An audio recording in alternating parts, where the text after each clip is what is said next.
Bismillahirrahmanirrahim. Assalamualaikum warahmatullahi wabarakatuh.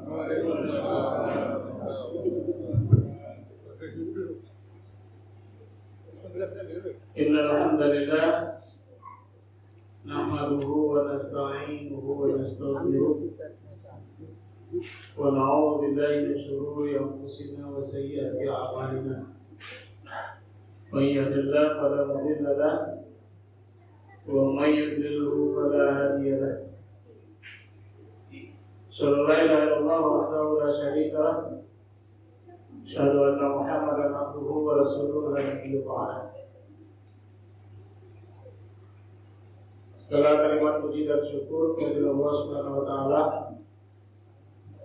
yang masih selalu melimpahkan rahmat dan nikmat-Nya kepada kita. Sampai saat ini Allah masih limpahkan kesehatan dan juga masih Allah beri kehidupan kepada kita ketika kita masih dikhawatirkan dengan wabah yang sampai saat ini masih dirasakan atau menimpa masyarakat kita. Tidak kelamaan sepertinya kok tidak begitu diperhatikan lagi.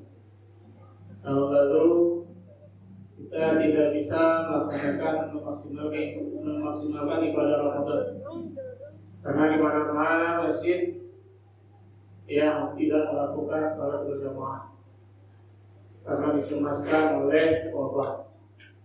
Perlu kami mengajak kepada Bapak Ibu semua ya bahwasanya antara kenikmatan dan musibah itu adalah suatu keniscayaan. Allah mengatakan dalam surat An-Nisa ayat 79, "Ma asabaka min hasanah fa min Allah, wa ma asabaka min sayyi'ah fa min nafsik."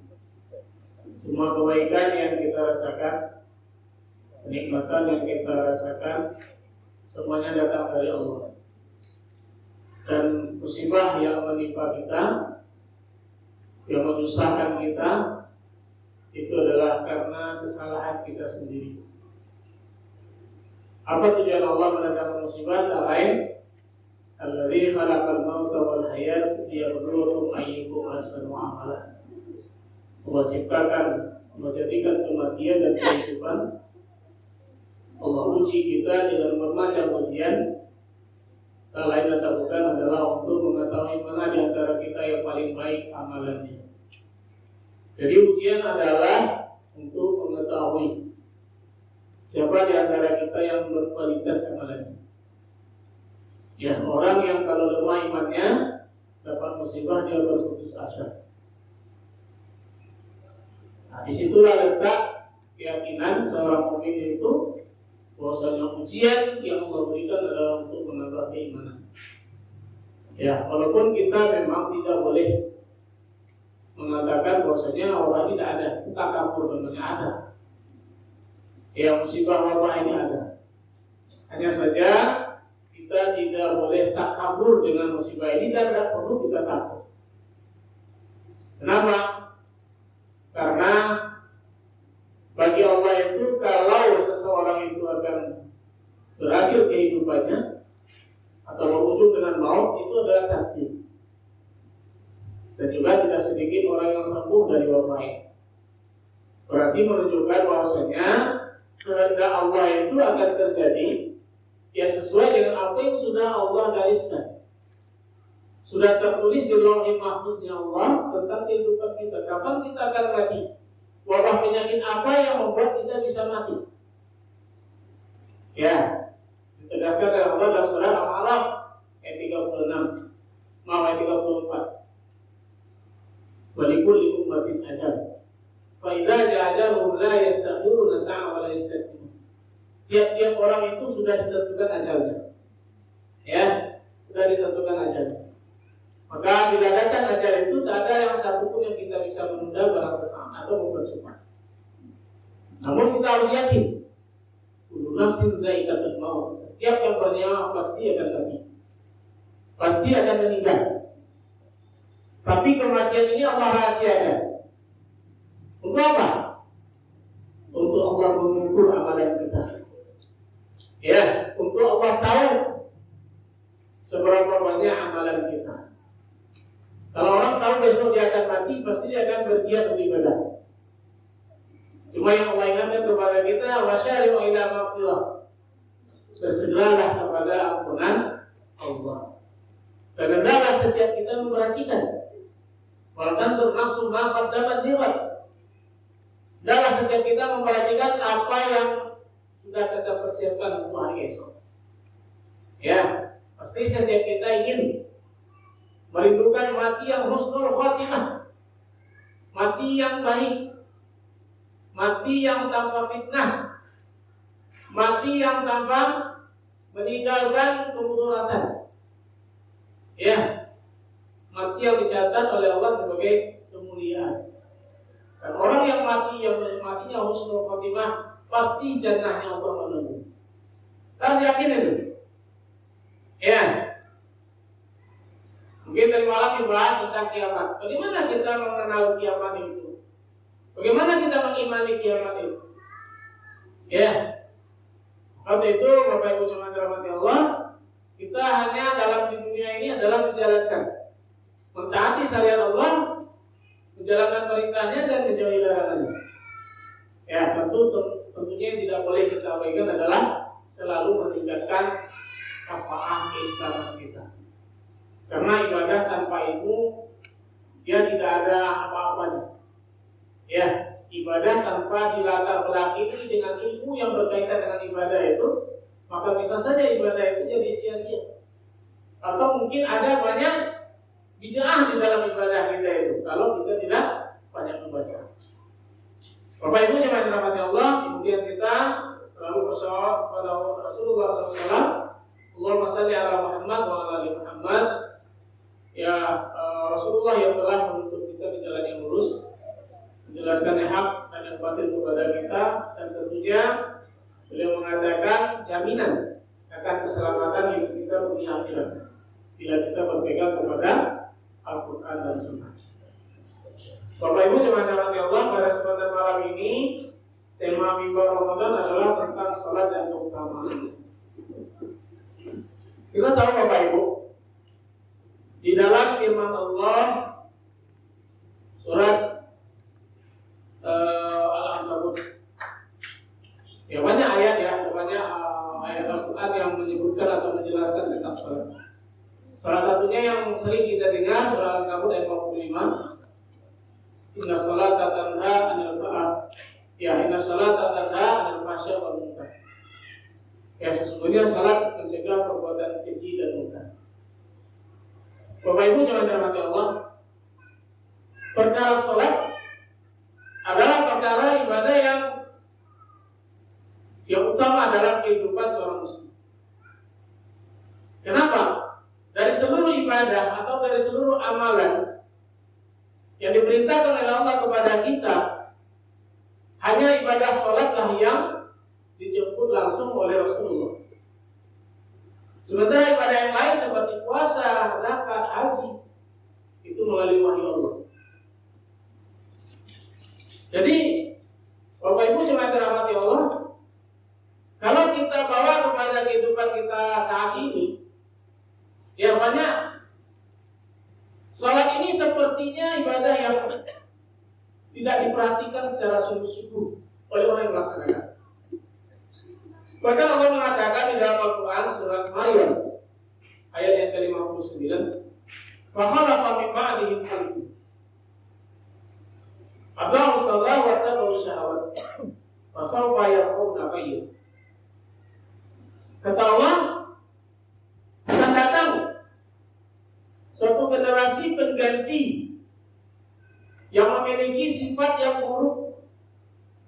Pengganti yang dimaksud oleh Allah di sini adalah pengganti para sahabat, para tabi'in dan para tabi'in yang dikenal dengan salafus salih. Siapa generasi yang dikatakan oleh Allah itu? Mungkin saja kita. Ya, asalkan kita tahu ini generasi yang buruk menurut Allah ini seperti apa. kedua, cermin orang yang dia merupakan bagian dari generasi yang buruk. Ya, kita lihat apakah ini ada pada masa kita saat ini. Yang pertama adalah adabus sholat. Orang-orang yang mempermainkan sholat. Ya, mempermainkan ini bukanlah sekedar hanya tertawa-tertawa gitu atau mengganggu orang sholat, tidak. Termasuk juga ketika kita hadir dalam sholat, tetapi hati kita tidak ikut hadir dalam sholat itu. Yang dikatakan dengan lalai. Ya. Jadi kalau dalam surat An-Nisa ayat 142, ya, Allah mengatakan sifat-sifatnya orang munafik itu 3. Salah satunya dapat dilihat dari orang yang sholat. Idza qamu ila shalah qamu kusala. Ya, orang munafik itu apabila mereka berdiri untuk melaksanakan sholat, mereka sholat dalam keadaan malas. Ya, bisa dirasakan. Kalau nggak panjang bacaan ayat imamnya Al-Malen, ya, tak senang hati, gelisah. Ini menunjukkan bahwasanya ada penyakit dalam diri kita. Dan orang begitu berani. Sekarang kalau Bapak dan Ibu boleh lihat nyata ya, sekarang media ini, medsos ini, ada suatu permainan yang sangat menggiurkan siapa yang pemenangnya. Saya sendiri tidak tahu aplikasi seperti apa. Ya, itu katanya dapat chip, bisa jutaan kalau dijual. Iming-iming. Apa yang terjadi kita lihat? Ya, mereka berani meninggalkan sholat. Ada satu riwayat pada masa Nabi Musa alaihissalam, seorang perempuan yang telah melakukan perbuatan zina.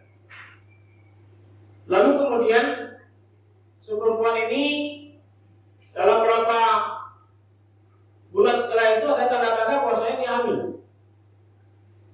Lalu timbul penyesalan, dia bunuh janin itu. Di dalam rasa kecemasan dan ketakutannya, si perempuan ini ingin mendapatkan bimbingan. Ya, ingin mendapatkan bimbingan, mengharapkan bimbingan untuk dia bisa diterima tobatnya. Artinya si perempuan ini ingin tobat. Lalu pergilah dia kepada Nabi Musa. Ya, dia ceritakan kesalahannya kepada Nabi Musa. Lalu mendengar pengakuan si perempuan ini kepada Nabi Musa murka, marah. Maka membentak si perempuan ini dan mengusir si perempuan ini dari depan matanya. Karena si perempuan ini betul-betul ingin mendapatkan bimbingan, minta arahan, minta petunjuk. Ya, apakah dosa-dosanya seperti yang sudah dia lakukan bisa diampuni oleh Allah. Tapi dia tidak mendapatkan itu dari Nabi Musa, bahkan makian dari Nabi Musa yang terjadi, yang dia rasakan. Ketika si perempuan ini berlalu, malaikat Jibril datang menegur Nabi Musa. Wahai Musa, kenapa engkau usir perempuan yang beliau datang kepadamu minta agar dosa-dosanya bisa diampuni oleh Allah? Dia minta bimbingan. Lalu malaikat Jibril berkata kepada Musa, tahukah kamu ada dosa yang lebih besar? 1000 kali lipat dosanya lebih besar dari perbuatan si perempuan itu. Lalu Nabi Musa bertanya kepada Jibril, dosa apakah itu wahai Jibril? Dosa orang yang meninggalkan sholat dengan sengaja. Inilah Bapak Ibu jemaah dirahmati Allah. Kalau kita lihat di masyarakat kita hari ini, saya secara pribadi sangat cemas, sangat khawatir. Anak-anak kita hari ini di beberapa masjid, tapi alhamdulillah anak-anak kita tadi sangat tertib. Di beberapa masjid yang kami datangi, anak-anaknya ribut. Ya, anak-anak tidak boleh kita larang ke masjid. Kalau bisa kita ajari ke masjid. memperbaiki akhlaknya di masjid. Itu kewajiban kita. Bagaimana supaya dia bisa sholat dengan baik. Jadi Bapak Ibu jemaah dirahmati Allah. Sekarang kita bertanya, apa sih kenapa kalau sholat itu begitu utama? Apa sih keutamaan sholat itu? Sehingga kita diwajibkan begitu besarnya akan kewajiban sholatnya. Yang pertama Bapak Ibu jemaah dirahmati Allah, sholat merupakan ibadah yang pertama dihisab di yaumil akhir.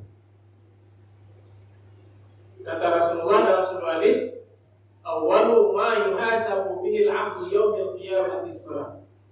Fa in saluhat saluha sayru amali wa in fasadat fasada sayru amali. Yang pertama dihisab yaumil akhir tentang suatu umat adalah perkara salat.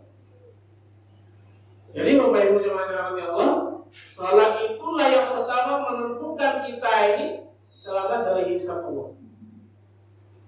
Dan salat yang menentukan baik dan buruknya perilaku kita. Orang yang baik salatnya maka baik amalannya. Dan orang yang buruk kualitas salatnya buruk amalannya. Gimana bisa kita lihat? Dari keseharian kita, lisan kita. Kalau kita salat tapi masih suka ghibah. Kalau kita salat tapi masih suka fitnah. Kita salat tapi masih suka bohong.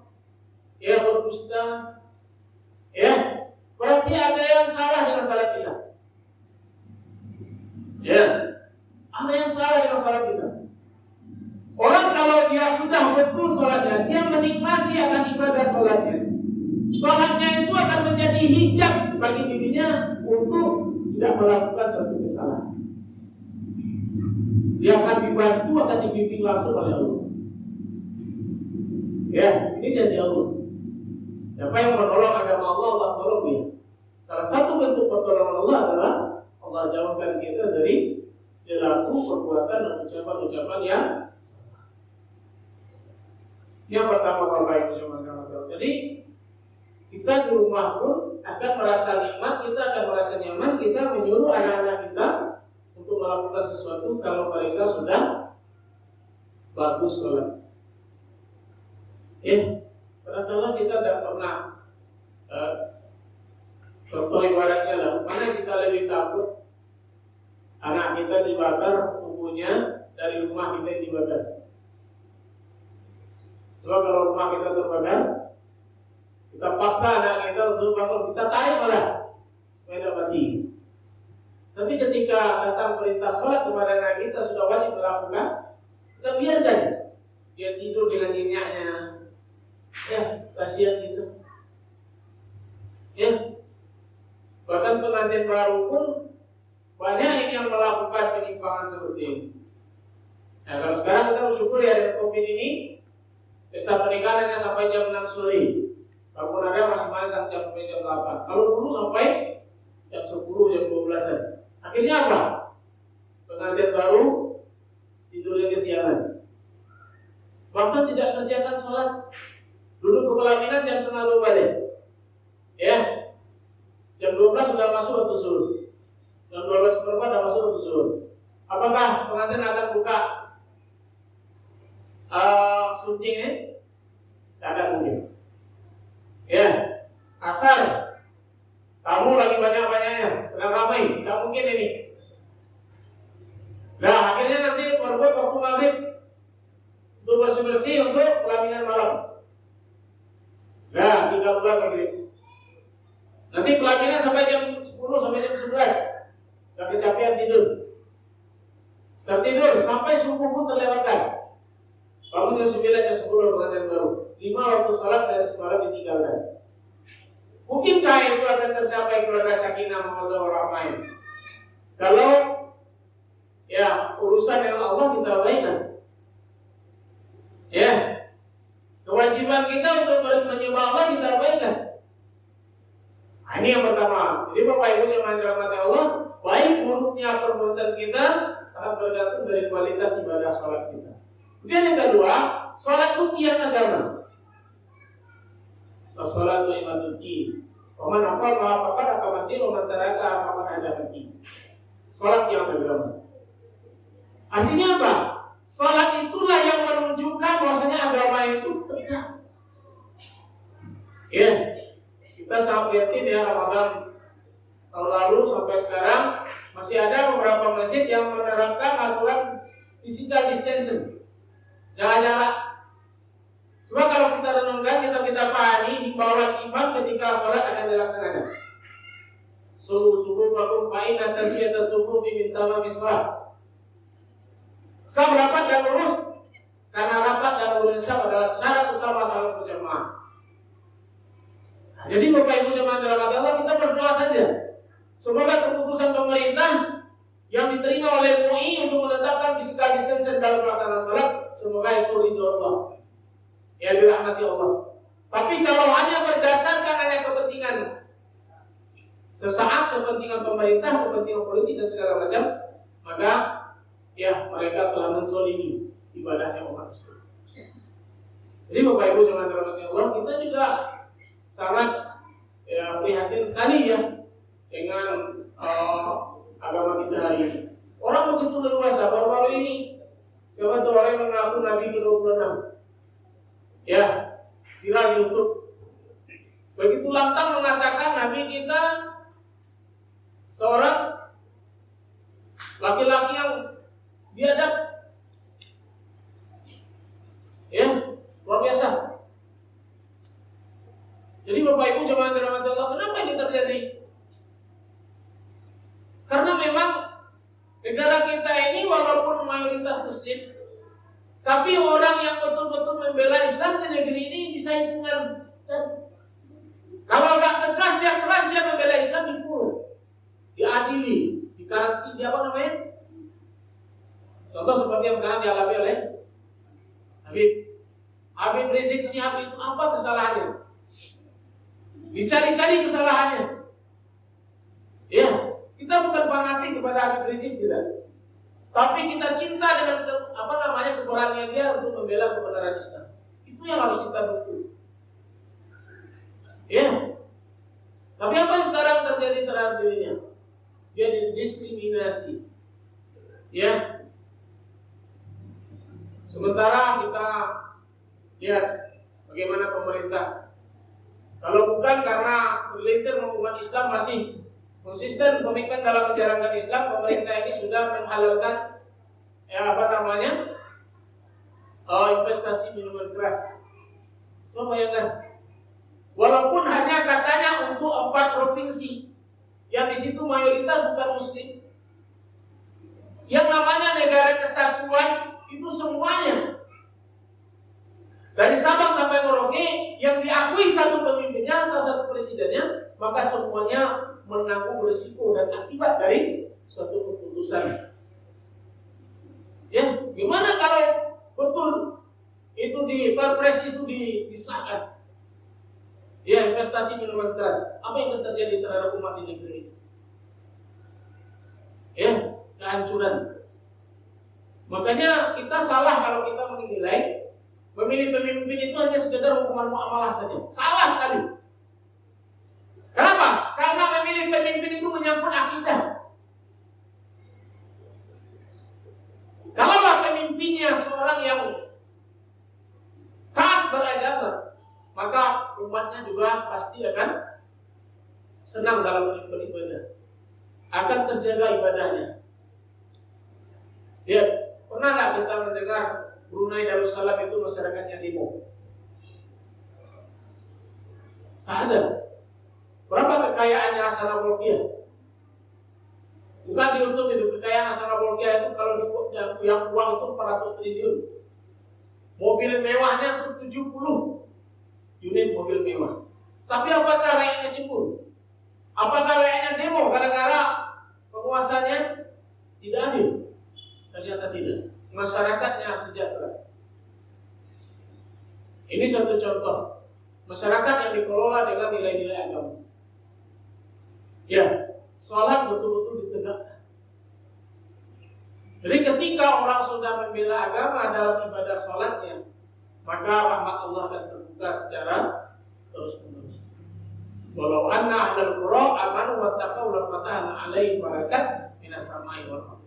Jika penduduk negeri ini beriman dan bertakwa kepada Allah, maka Allah akan curahkan keberkahan dari langit dan dari bumi. Itu janji Allah. Kemudian yang ketiga, keutamaan daripada salat adalah beda antara kita dengan kafir, beda antara kita dengan yang bukan muslim. Ya, al-ahdul ladzi bainana wa bainahum shalah wa man tarakaha faqad kafar. Yang membedakan antara kita dengan yang bukan muslim adalah salat. Siapa yang berani meninggalkan salat kata Rasulullah kafir. Ada tawar-tawar. Jadi makanya untuk itu Bapak Ibu jemaah dirahmati Allah, bahasan masalah salat ini luas.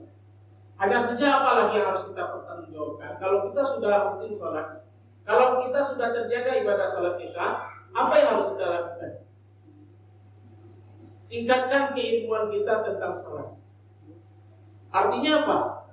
Kita tahu bahwasanya amalan salat kita atau ibadah yang kita lakukan itu kaifiat salatnya sudah sesuai dengan syar'i, sudah sesuai dengan dalil yang sahih atau belum. Itu yang harus kita tingkatkan lagi.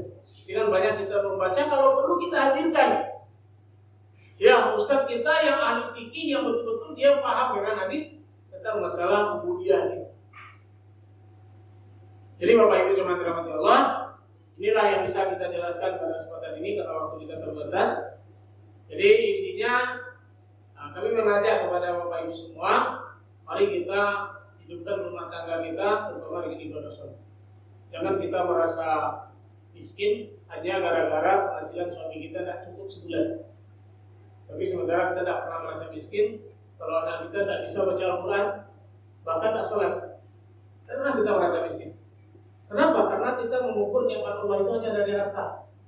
Tapi kalau kita mengukur nikmat Allah itu dari kebahagiaan rumah tangga, ketenangan hidup berkeluarga, ya kenapa sampai tenang, kenapa sampai bahagia? Ya, maka itulah ya kesenangan atau kenikmatan yang sesungguhnya. Kata Rasulullah, laisal ghina an kasratil alat walakinnal ghina ghinan nafs. Bukanlah banyaknya harta yang dikatakan kita kaya. Ya, tapi yang dikatakan kaya adalah orang yang hatinya tenang, hatinya tentram. Ketentraman hati salah satunya adalah dengan salat. Innal insana khuliqa halu'an wa idza masahu syarru jazua wa idza masahu khairu manua illal musallin. Ya. Orang ini, manusia ini diciptakan dalam kegelisahan, hatinya tidak pernah tenang. Illal musallin alladzina hum an salatihim daimun. Ya, orang yang salat, yang salatnya bergetaran, yang salatnya selalu terjaga, tepat waktu. Panggilan salat datang, maka kita bersegera mengerjakan. Kewajiban bagi kita laki-laki adalah bagaimana menghidupkan salat berjamaah 5 waktu sehari semalam. Kenapa? Karena salat berjamaah menurut jumhur ulama, sepakatan ulama, ya adalah mendekati kepada wajib bagi kaum laki-laki. Nanti itu Bapak Ibu jemaah dirahmati Allah, dengan salat berjamaah lah hidup kita akan menjadi bahagia, permusuhan akan terhindar di antara kita, perselisihan di kalangan masyarakat akan terjaga, dan juga bahkan rahmat terhadap lingkungan kita akan selalu tercurahkan oleh Allah Subhanahu wa taala.